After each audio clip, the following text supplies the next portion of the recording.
Hello, my name's Liz Davis. I'm the curator of St Neots Museum. Today we're going to be looking briefly at crime and people accused of crimes in Victorian St Neots, in particular in the 1870s. That's 150 years ago. St Neots Museum is based in the old St Neots Police Station and Magistrates Court in New Street. And here you can see a photograph of New Street. Unfortunately, we don't have a very good picture that shows the police station in the past. You can just catch a glimpse of it here in New Street with a wall in front and railings.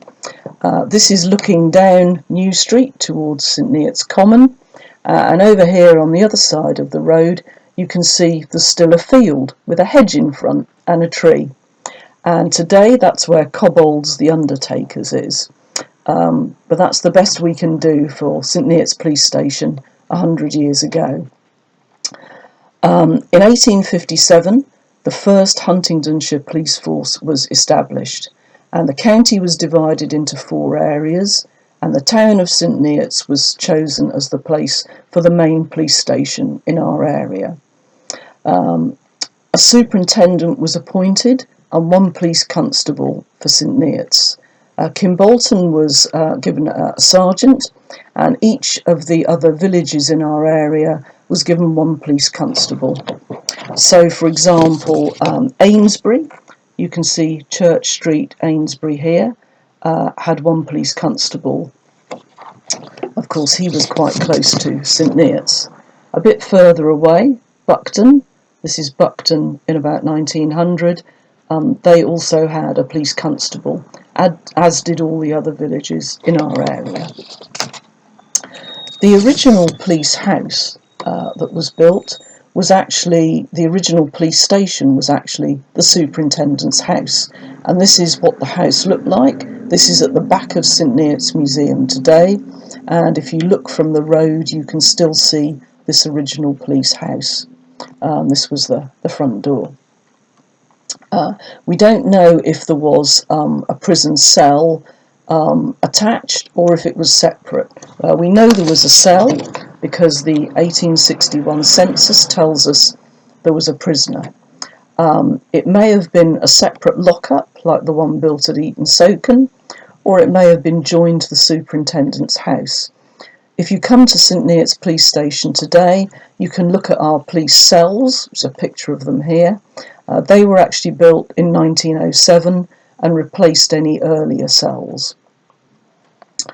So what sort of crimes were the police dealing with in St Neots in the Victorian period? This is a picture showing St Neots Market Square around 1900. It looks as though it's market day with some stalls here. There were 3 main crimes, categories of crime that people were the police were mainly dealing with in the 1870s. They were larceny, which is another word for stealing, and other minor thefts, drunkenness, and vagrancy, which is homelessness. If anyone was found guilty of any of these crimes, they were very firmly punished and imprisoned. If someone was arrested in St Neots, they might spend the night in the cell attached to the police station, and the next morning they would be brought before the St Neots magistrates, and if they were found guilty, then they would be sent to Huntingdon jail to serve their prison sentence. And this is a drawing of Huntingdon jail in the Victorian period. So once the prisoner arrived at Huntingdon jail, then their details were entered in an official register from 1871, and this was a new government directive to keep closer records of the prisoners in prison.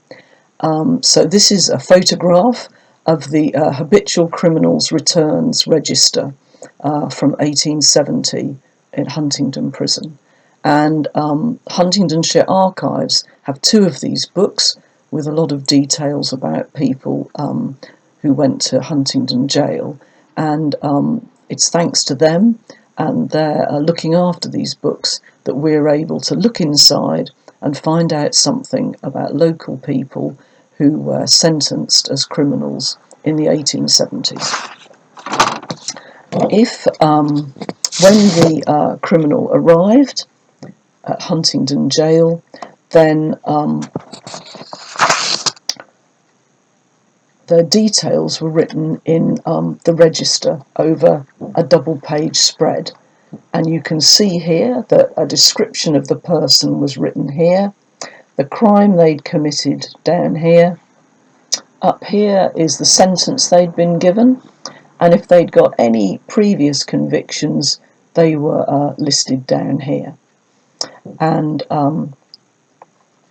you can see actually the most interesting thing on the page is that from the early 1870s, each criminal was going to be photographed. And it's these photographs that we can see in the Huntingdon habitual returns, which are so fascinating. And so we're going to look at a few of those people today in this video. The first person we're going to look at is James King. He was 43 when this photograph was taken. He lived in St Neots and he was a labourer. He was accused of stealing 5 new eggs in October 1871, and he was sentenced by St Neots magistrates to 14 days hard labour in Huntingdon Jail. We can see from the clothes he's wearing that he looks like a very poor person, and we may ask ourselves, why did he steal 5 eggs?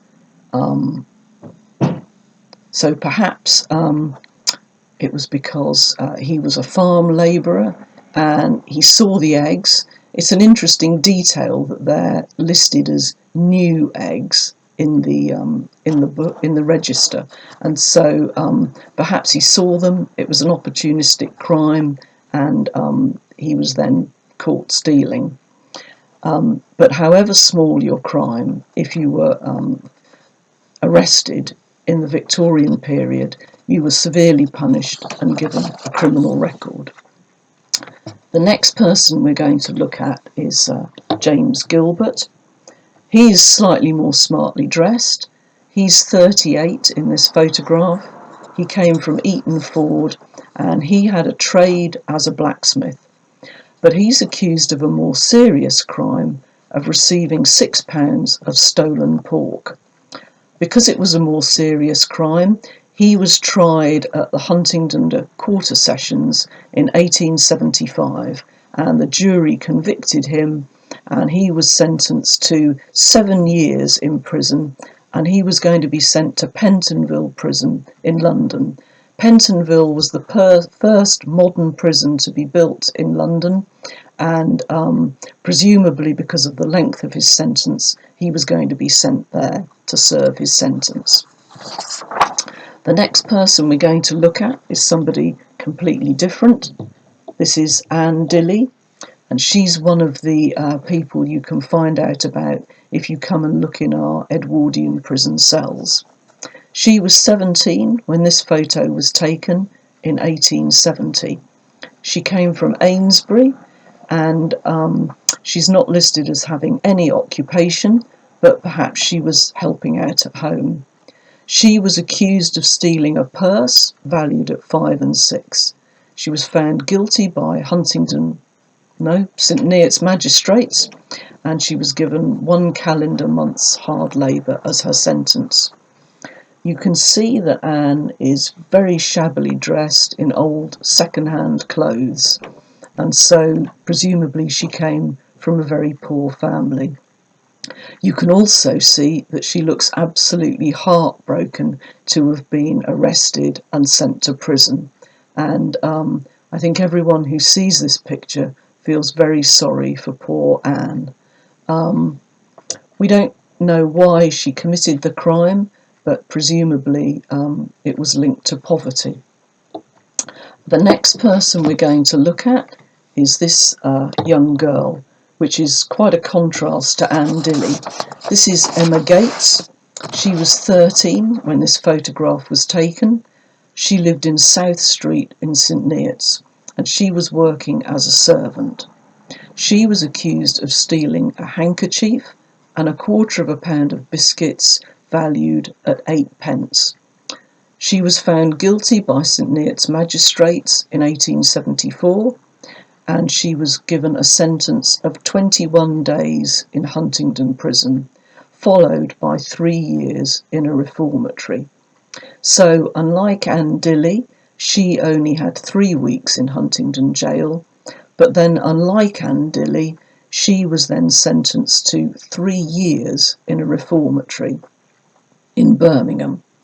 So a reformatory, as the name suggests, was somewhere where young criminals were sent to learn the error of their ways and to be reformed. So girls would have been sent to reformatories, and there they would have been taught to become servants. Although, of course, whether Emma Gates actually needed any training when she was already a servant is an interesting point. But the sort of skills that they would be taught would be cleaning, cooking, washing, ironing, and sewing. And so Emma Gates, it seems, had to spend 3 years learning those skills before she could come back home. The next person we're going to look at is a man called Henry Reed. He was 24 when this photograph was taken. He came from St Neots, and he was a shoemaker. He was accused of stealing 2 pairs of boots. Perhaps he was mending them or making them. And he was found guilty. He was sentenced at Huntingdon Quarter Sessions by a jury, and he was sentenced to 18 months hard labour in Huntingdon Jail. Well, as you can see, the reason I've chosen to show you this picture is because Henry Reed had a distinguishing mark. So in the registers, if anyone had a distinguishing mark, that could be written down in the register. And as you can see, and as it says in the register, Henry Reed had lost his right eye through an injury occasioned by a football. So perhaps he'd been hit in the face by a football and lost his eye.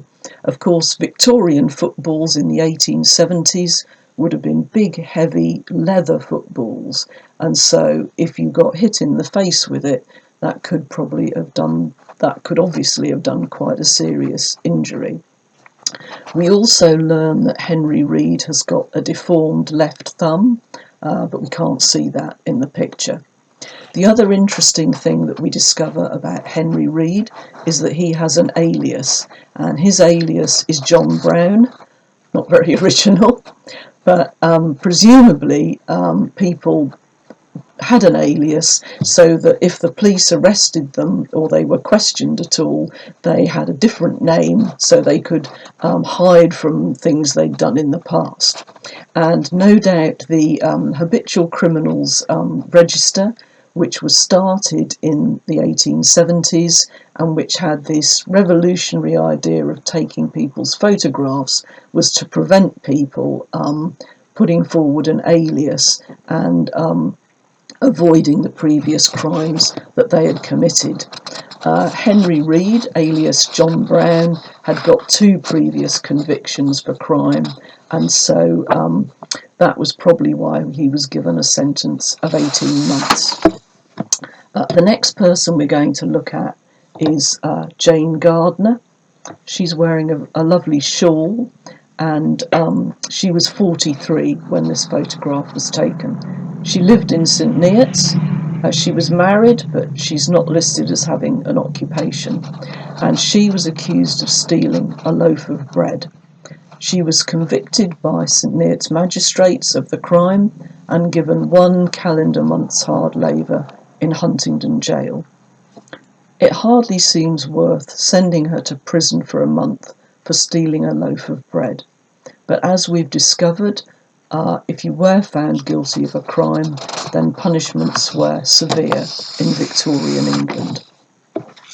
The last person we're going to look at today is this man, Robert Clark. He also has an alias, John Woods, and he was 39 when this photograph was taken. He lived in Green End in St Neots, which is now part of Cambridge Street. He was listed as a labourer, and he was accused of stealing some straw to the value of 2 shillings. He was convicted by a jury at Huntingdon Quarter Sessions in 1877, and he was sentenced to 12 months hard labour in Huntingdon Jail. The reason he was sentenced to 12 months is probably because he had a number of previous convictions. One of his previous convictions was for desertion from the Coldstream Guards in 1862. In fact, he only spent about 6 weeks in the Coldstream Guards, and he joined them after a previous spell in prison, and then he was then arrested again for deserting from the army, and went back to prison again. The reason I've chosen Robert Clark is because under distinguishing marks, it's revealed in the register that he had some tattoos, and tattoos have become incredibly popular these days, and so I thought it would be interesting to just look at the tattoos that he had back in the 1870s. On his left forearm, he had an anchor with the initials EH and JW underneath. He also had a bottle and a glass on his left forearm, as well as crossed pipes, presumably smoking pipes, so clay smoking pipes, with the letter B underneath.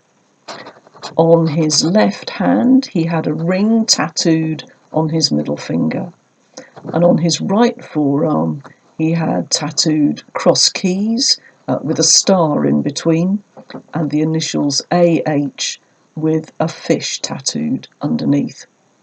Of course, we can't see those because he's fully dressed here, but it's fascinating to read in the Huntingdon Jail register that he had these tattoos. So he's the last person that we're looking at today in our video, and thank you very much for listening, and I hope you've been interested to hear about crime in the 1870s in St Neots. Goodbye.